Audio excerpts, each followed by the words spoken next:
Siam, now known as Thailand, is possibly one of the least well-known participants in World War I. Siam did not content itself with a purely notional declaration of war on the Central Powers but made an active contribution, whatever the actual military value, to one of the most grueling and critical campaigns of the war, with an expeditionary force dispatched to France, to serve on the Western Front. Siam entered the war in July 1917, declaring war on Germany and Austria-Hungary. Following acclimatization, both military and meteorological, and specialist training, the Siamese contingent began operations on the Western Front in the middle of September 1918. The war ended soon afterwards but, following the armistice of the 11th of November 1918, Thai troops also contributed to the initial occupation of Germany, when they took over the town of Neustadt and Erhardt.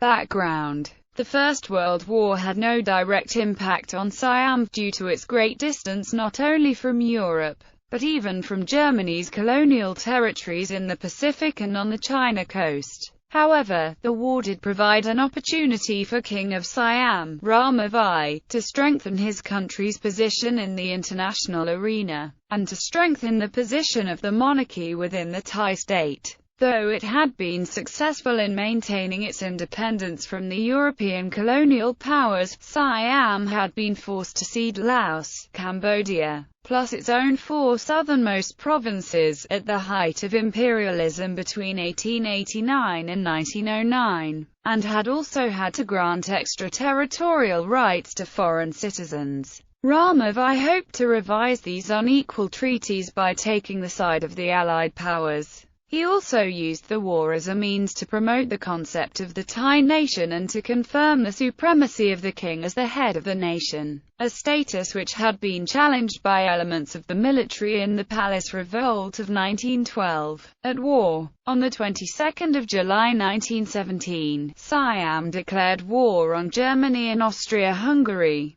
12 German vessels docked in Siamese ports were immediately seized. The crews and other Central Power nationals were detained and sent to India, to join fellow citizens in British India's existing civilian internment camps. Siam was the sole country in Southeast Asia to maintain full independence from the great empires during the colonial era. It was the only state in this region to enter the conflict entirely of its own free will, as an equal of the European powers rather than as part of their imperial contingents. As a clear symbol of the new twin-track strategy, of active association with the world powers and of renewal and restructuring within the nation, the king authorized a redesign of the national flag. The new flag had an extra color, blue, and was arranged in stripes, said to represent the three elements of the nation: creed, crown and community. Noticeably, representation of the military was subsumed between the monarch and the people. It appeared no coincidence, however, that the new colors of blue, white and red also sat comfortably alongside the flags of Serbia, Russia, France, Great Britain and the United States.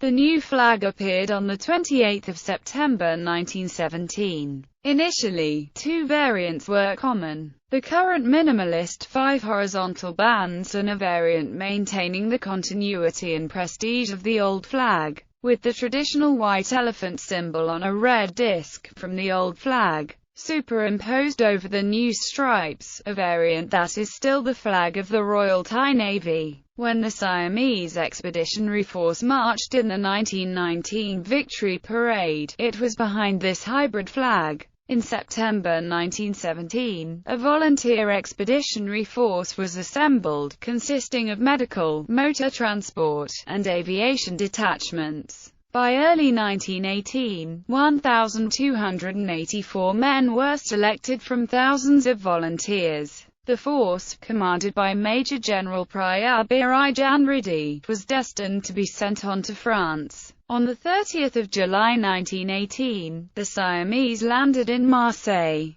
Some 370 pilots and ground crew were sent to air schools in Istres, Le Crotoy, La Chapelle, La Reine, Biscarrosse, and Pioux for retraining, as the pilots were deemed incapable of withstanding high-altitude air combat. The medical and motor transport detachments were sent to the front lines in the middle of September, taking part in the 1918 Champagne and Meuse Argonne offensives. Siamese airmen had not finished training by the time the armistice was signed. The ground forces, on the other hand, had distinguished themselves under fire and were awarded the Croix de Guerre and Order of Rama decorations. The ground forces participated in the occupation of Neustadt and Erhard in the Rhineland region of Germany and also took part in the 1919 Paris Victory Parade. At the end of the war, Siam participated in the Versailles Peace Conference and became a founding member of the League of Nations.